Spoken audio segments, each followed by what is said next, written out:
अस्सलाम वालेकुम, मैं हूं शाहिद हुसैन। उम्मीद करता हूं आप सब खैरियत से होंगे।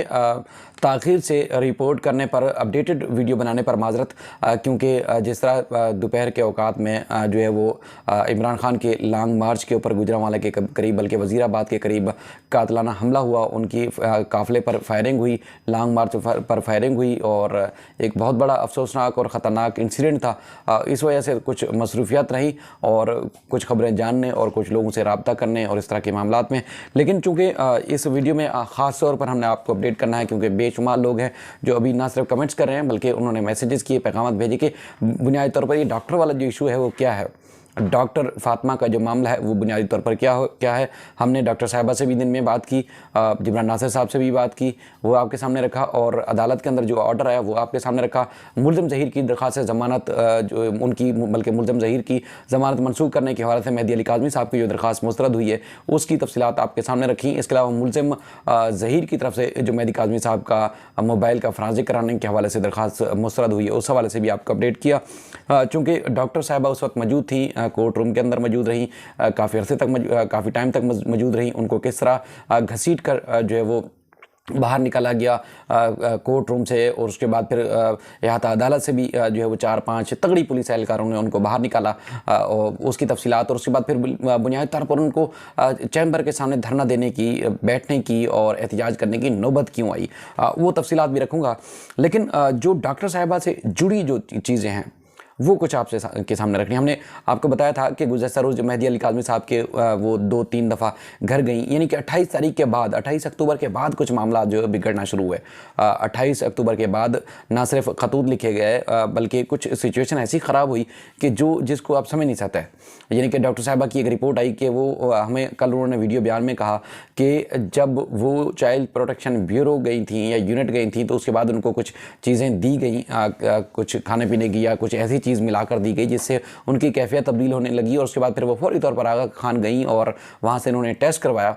तो वो टेस्ट के ऊपर जो उनकी जो रिपोर्ट है उसके ऊपर सैंपल कलेक्शन की और उसके बाद फिर रिपोर्ट की डेट भी, टाइम भी मेंशन है, उसमें तो 30 तारीख आ रहा है। लेकिन उनका दावा है वो तो इससे पहले कई विजिट जो है वो चाइल्ड प्रोटेक्शन यूनिट में कर चुकी थी और मेहदी काज़मी साहब के भी घर जा चुकी थी।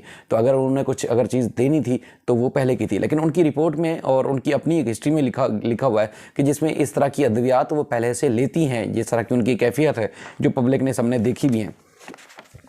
बाकी सीसीटीवी फुटेज के हवाले से मैं कोशिश करूंगा कि आने वाली वीडियोस में CCTV footage, original CCTV footage कि 2 दफ़ा वो सुकून से आई गई मेहदी काज़मी साहब के, और तीसरी दफ़ा जब गई तो उन्होंने किस तरह जो है वो हमलावर होने की कोशिश की या उनके घर के अंदर ज़बरदस्ती दाखिल होने की कोशिश की, उसके फैक्ट्स आपके सामने रखेंगे जो सीसीटीवी फुटेज आप देख सकेंगे आज।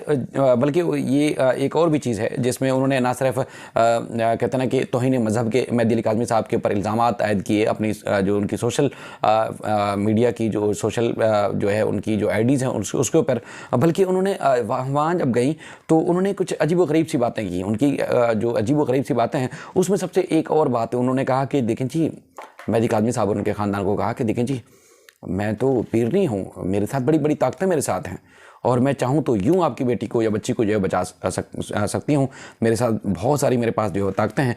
और ये आप सबको सुन के हैरानगी तो हुई होगी कि एक माहिर नफ्सियात हैं और उसके साथ इतनी बड़ी जो क़ुव्वतें हैं, यानी कि मुवक्किल हैं, या आप कह सकते हैं कि उनके साथ जिन्नात जो है वो चलते हैं। तो आप लोगों को हैरानी तो हुई होगी, वो सब हैरान भी हुए। तो कहती हैं देखें, मामला ये है कि मुझे जो है एक बड़ी शख्सियत ने कहा था कि नवंबर में आप जो है बड़ी पॉपुलर हो जाएंगी।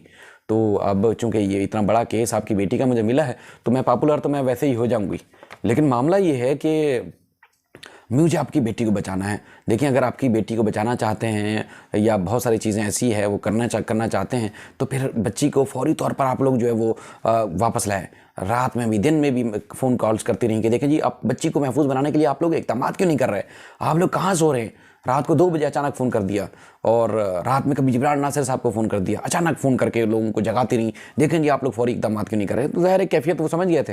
लेकिन उसके बाद फिर आज जब सुबह आई अदालत में, कल परसों की सिचुएशन तो आपके सामने रखी थी, आज जब सामने आई तो सबसे पहले तो उन्होंने कोशिश की कि मैंने आपको बताया था कि वो उन्होंने कोर्ट रूम के अंदर वाली साइड से घुसी और जहाँ जिस चेयर के ऊपर जैसा आप बैठते हैं वहाँ से चैम्बर में, जजेस के चैम्बर में जाने की गेट होता है, वहाँ उस गेट से अंदर दाखिल होने की कोशिश की। उनको पता नहीं था कि दूसरा गेट भी है, तो उन्होंने उन्होंने सोचा कि यहाँ से ही रास्ता है, तो ऊपर चढ़ने की कोशिश की, बड़ी मुश्किल से स्टाफ ने बचाया। स्टाफ के ऊपर बरह रास्त इल्ज़ाम आयद करती रही कि देखें जी, आप जो है मेहदी काज़मी साहब से, ये इन लोगों से मिले हुए हैं, आप लोग मिले हुए हैं, सब जो है उनकी ज़बान बोल रहे हैं। बड़ी मुश्किल से उनको कंट्रोल किया। बाहर ही कुछ मीडिया के दोस्तों से कहा कि मुझे पेन और पेपर चाहिए, मुझे कुछ एप्लीकेशन लिखनी है। बहरहाल उन्होंने पेपर लिखा और कहा कि अगर मेरा कत्ल हुआ तो उसके ज़िम्मेदार आप होंगे, जैसे सलाउद्दीन परवर साहब को मुखातिब करके कह रही हैं।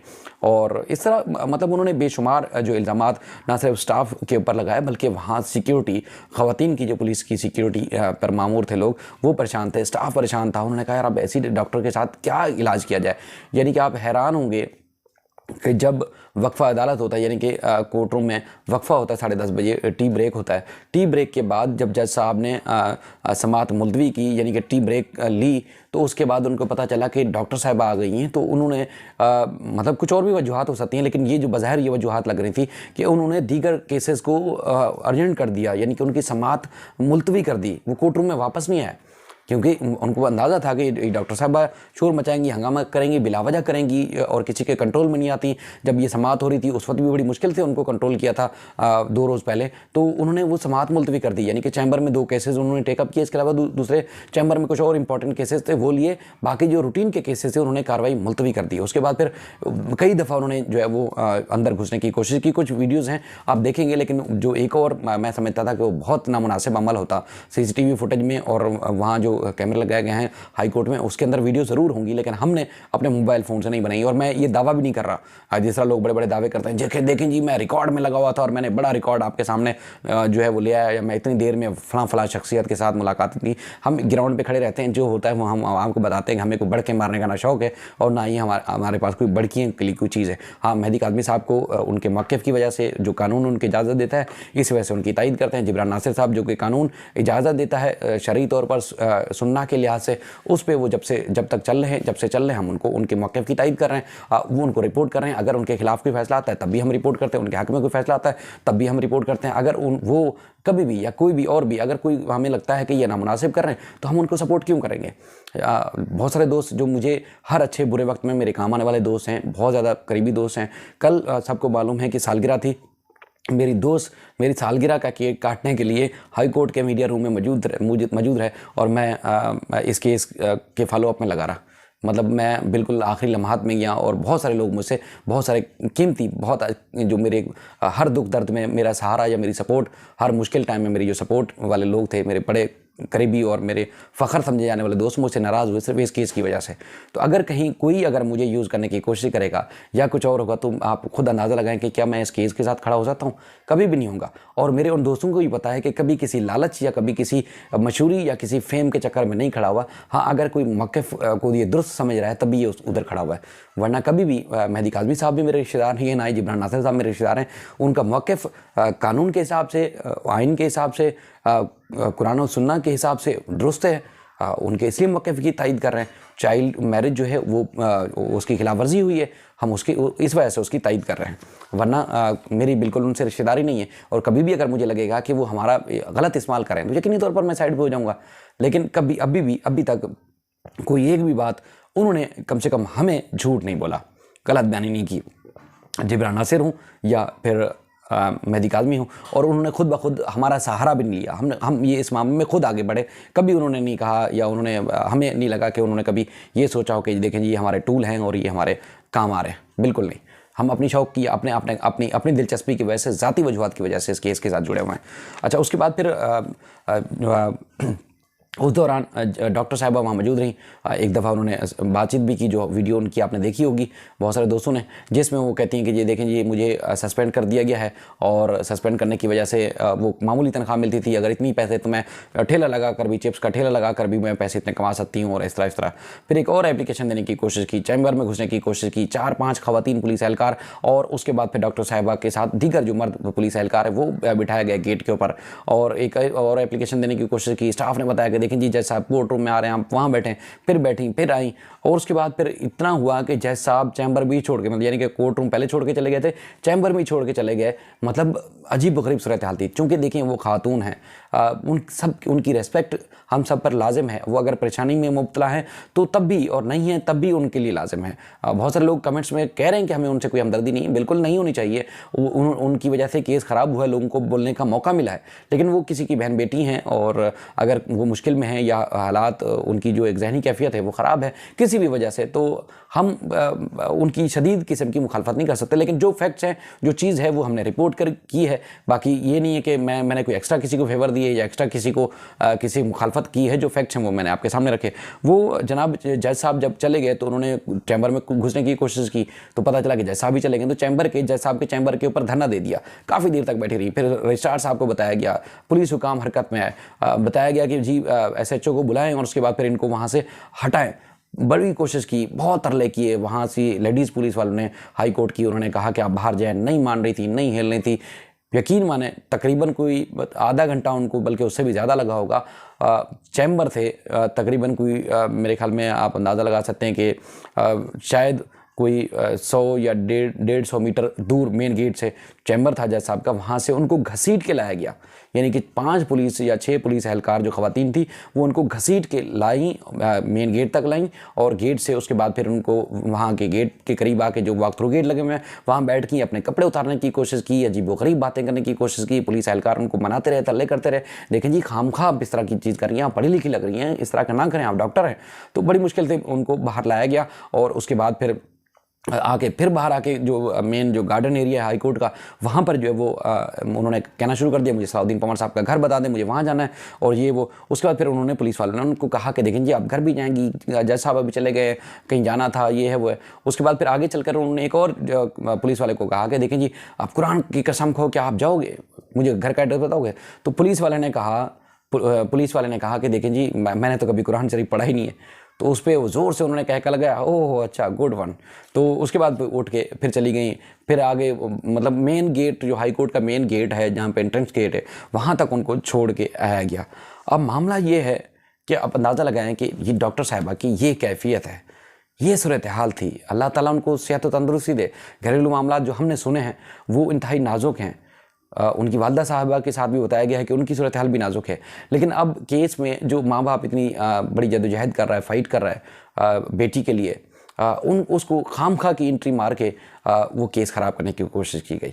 अब अंदाज़ा लगाइए कि अब महकमा सेहत के जो अफसरान हैं, मंगी साहब हैं, या उसके बाद फिर ऊपर उनके सेक्रेटरी साहब हैं, क्या उनकी ज़िम्मेदारी नहीं है कि वो ज़िम्मेदारी का मुजाहरा करें, या उनकी ज़िम्मेदारी नहीं है कि जो ज़िम्मेदारी उनको दी जाए उसको पूरा करें? क्या मतलब क्या ये तो एक वो केस था जो जो हाई प्रोफाइल है, जिसको देखा जा रहा है, और सिंध हाई कोर्ट का हुक्म था। अब अंदाज़ा लगाएं, सिंध हाई कोर्ट से अच्छे की हिल जाती है, तो सिंध हाई कोर्ट का हुक्म था, वहाँ पर इस तरह की इन्होंने गैर जिम्मेदारी का मुजाहरा किया, और उसके बाद फिर इस तरह की डॉक्टर साहिबा की ड्यूटी लगा दी। आप खुद अंदाज़ा लगाएं कि ये जो लोग हैं जो बाहर घूम फिर रहे हैं, जो अपनी बात बता सकते हैं, अपना तहफ़्फ़ुज़ कर सकते हैं, प्रोटेक्शन कर सकते हैं, वहाँ पर जब डॉक्टर साहिबा जो मिली होंगी वहाँ पर बच्ची से, मगविया से, तो उसकी क्या कैफियत हुई होगी। और भी बेशुमार मैसेजेस हैं, बेशुमार बातें हैं जो आपके सामने रखें। बात यह है कि जो अदर साइड के लोग हैं, या इस साइड के लोग हैं, या उस साइड के लोग हैं, जिसने जो बुरा भला बोलना है बोलता रहे, हमें उससे कोई फ़र्क नहीं पड़ता। मामला ये है कि हकीकत ये है कि डॉक्टर साहिबा की कैफियत बिल्कुल ज़हनी तौर पर ठीक नहीं है। वो उनको ख़ुद इलाज की ज़रूरत है, बल्कि उनको उनका ख्याल रखने की उनको ज़रूरत है। लेकिन जो बढ़ा चढ़ा के पेश कर रहे हैं, मैं कहता हूँ देखें जी, आज नहीं तो कल मर जाना है, पलट के कोई नहीं पूछेगा। हाँ, अगर आपने कोई अच्छाई ज़िंदगी में की होगी तो कभी भी जिसको भी पता चलेगा वो कहेगा जी इंसान अच्छा था, या अल्लाह उसकी मग़फ़रत फरमाना। लेकिन अगर आप बुरा कर जाएंगे ना, लोग अगर जो है ना कि दिखावे के लिए भी अगर आपके लिए दुआ करेंगे, तो दिल से वो दुआ नहीं निकलेगी जो आपकी मग़फ़रत या आपकी अच्छाई के लिए अल्लाह ताला से कोई दुआ करेगा। तो इसलिए कोई ऐसा काम करके जाएँ जो आपकी जीते जी भी और आपके मरने के बाद भी लोग आपको दुआओं में याद रखें। मेहदी काज़मी साहब की बेटी है जिब्रान नासिर, केस लड़ रहे हैं, दिन रात एक कर रहे हैं। उनका मैंने पहले भी आपसे अर्ज़ किया कि कानूनी आइनी लिहाज से, शरई लिहाज से वो उनका मौक़िफ़ दुरुस्त है। तो इस वजह से लोग उनको सपोर्ट कर रहे हैं। लेकिन खामखा अगर आप कीचड़ उछालेंगे, खामखा अपने तज़िये तबसरे और अपने फ़लसफ़े झाड़ेंगे, तो उससे आपकी शख्सियत ख़राब हो रही है। आप सबकी जो है वो बातों से केस पे कोई असर नहीं पड़ रहा। खामखा आप अपनी शख्सियत दांव पे लगा रहे हैं। उम्मीद करते हैं कि आप सबको भी अकल आएगी। और अगर देखें अदालतें फ़ैसला करती हैं, उसमें मामला तो तब भी हल हो गया था जब स्पेशल मेडिकल बोर्ड ने ये वेरीफाई किया था, तस्दीक की थी कि बच्ची की उम्र माइनर है, बच्ची कम उम्र है, तब तो मामला हल हो गया। अब ये सच और झूठ या ये चीज़ कहना कि जी जो है वो जो भी फैसला करना है अदालत ने करना है, वो मामला तो क्लियर हो चुका है क्योंकि बच्ची माइनर है, ये साबित हो चुका है। अब इसमें कोई दो राय है ही नहीं कि बच्ची का मुस्तकबिल का फैसला अदालत कुछ भी करे तो उसको तस्लीम कर लिया जाए, ये तो तय हो चुका है। लेकिन मामला ये है कि अगर नाइंसाफ़ी हुई तो उसमें एहतिजाज बनता है। और आज भी इतने इंतहाई अहम दिन होने के बावजूद भी ना सिर्फ आप सब बाखबर रहने के लिए मैसेजेस करते हैं, बल्कि हमें भी अपनी ज़िम्मेदारी का एहसास होता है कि आप सब जानना चाहते हैं, इसलिए हम आपको बताने की कोशिश करते हैं। वरना कोई किसी को बातें सुनने के लिए या अपनी जो एनर्जी और अपना जो एक कीमती टाइम है वो किसी और के लिए वेस्ट करें। इसलिए हम कोशिश करते हैं कि जितना हो सके हम ग्राउंड पे खड़े रहते हैं, देर तक खड़े रहते हैं और आपको हक़ाइक़ बताते हैं। बाकी जो बैठ के तजिए तबसरे करते हैं वो सबको पता है कि वो घरों में, ऑफिस में, पता नहीं कहाँ बैठ के वो तजिए तबसरे करते हैं। बाकी ग्राउंड पर अगर होते तो शायद किसी के अंदर थोड़ा सा भी ज़मीर बाकी हो तो वो आपको हक़ाइक़ ज़रूर बताएंगे। वो एक साइड की स्टोरी नहीं बताएंगे, वो आपको दोनों साइड की स्टोरी बताएंगे। लेकिन चूँकि ग्राउंड पर नहीं होंगे तो वो फिर जो सुनी सुनाई बातें होंगी वो बताएंगे। तो उम्मीद है कि अल्लाह ताला आप सबको हिदायत दे। और आप सबका शुक्रिया कि आप दुआएं करते हैं। और सब दुआओं का एक ही नतीजा होना चाहिए कि बच्ची वापस आ जाए अपने घर, और जो मुल्ज़मान है कानून अगर इजाज़त देता है तो उनको ज़रूर सज़ा भी होनी चाहिए। अल्लाह हाफ़िज़।